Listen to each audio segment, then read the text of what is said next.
I'm curious why, in my perception, there's many people in spiritual communities who struggle with the idea of financial abundance. And in my experience, there seems to be this one or the other viewpoint. But can you expand on the role of money as we evolve our consciousness? And personally, I feel guilty sometimes for wanting financial abundance. Can you speak to that? Yes. You have, in your question, expressed a statement that you used one or the other. There is not clarity about what you are referring to, but the belief that there could be only two perspectives is already erroneous. Part of your question was, why do people in spiritual communities struggle with the concept of finance and fiscal accumulation and maintenance? And we will assure you that this is not the case only in spiritual communities, but is widespread amongst your people. You mentioned your sensation of guilt for having financial abundance or for having financial security. But we spoke of guilt yesterday in your days. And we would like to remind you that the entire financial system, in the way of which you have it set up on your planet, is a self-created illusion in which you have forgotten completely that it is self-created and unreal. And we are not talking about the same terminology that we use when we say illusion of physical matter. We are talking about an illusion also on a psychological level. You have agreed that metal banged into a specific shape, or tree bark, or now petroleum goods, made into pieces of rectangular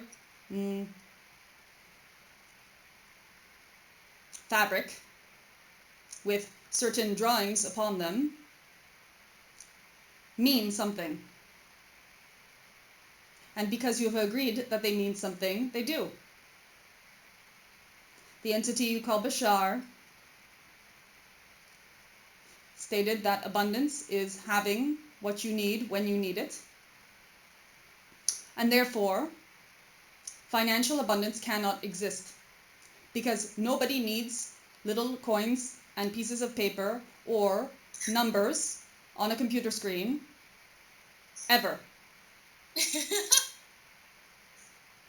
What you need is security, perhaps, although you have that.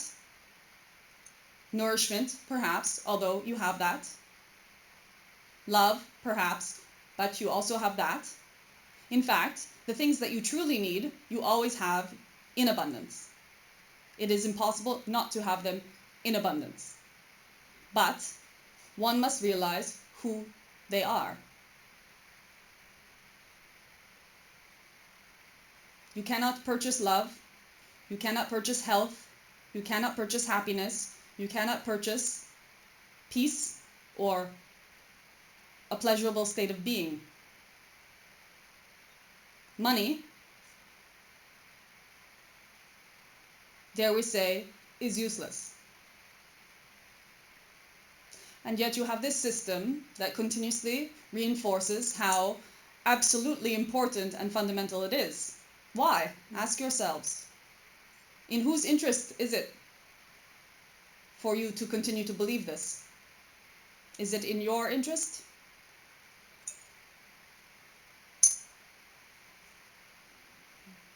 There has not been a day of your life up until this point where you have not eaten for lack of papers and pieces of metal. Yes, the papers and bits of metal have helped you to exchange your time or services for food. But you would find that even without these tokens and symbols, somehow food would find you.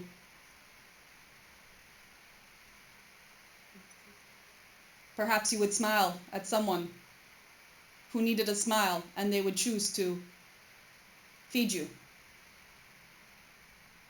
And no money would be exchanged.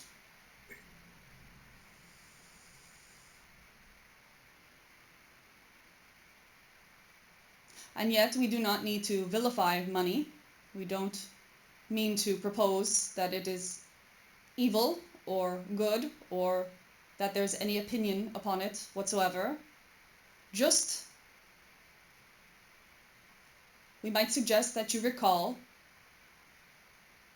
that it is a game that grown children use to substitute their childhood games.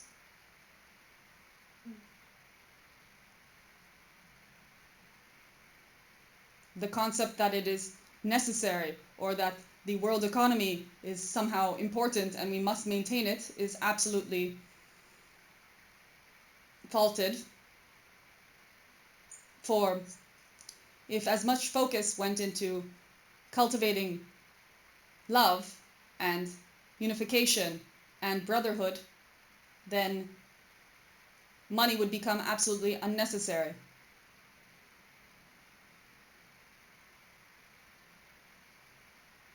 An accumulation of wealth is a sign of doubt. If financial wealth comes to you freely because you are following your passion and you are feeling free to share this wealth and spend it and generously share it or donate it or use it in some way that feels good to you, then this is one healthy way to interact with money.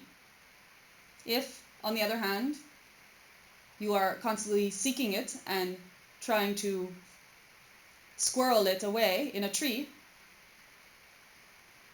then it points to you having a fear that without it, somehow, something bad could happen.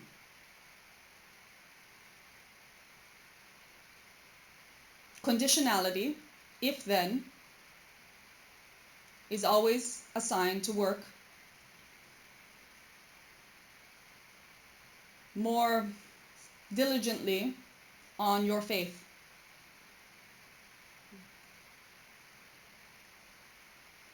And it could be an exercise to sit with oneself and ask, if tomorrow all of my money disappeared, then what do I believe will happen to me? And find out what that fear is. Then you can let it go.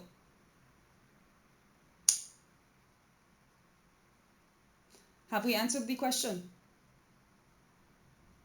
Yes, thank you. Thank you.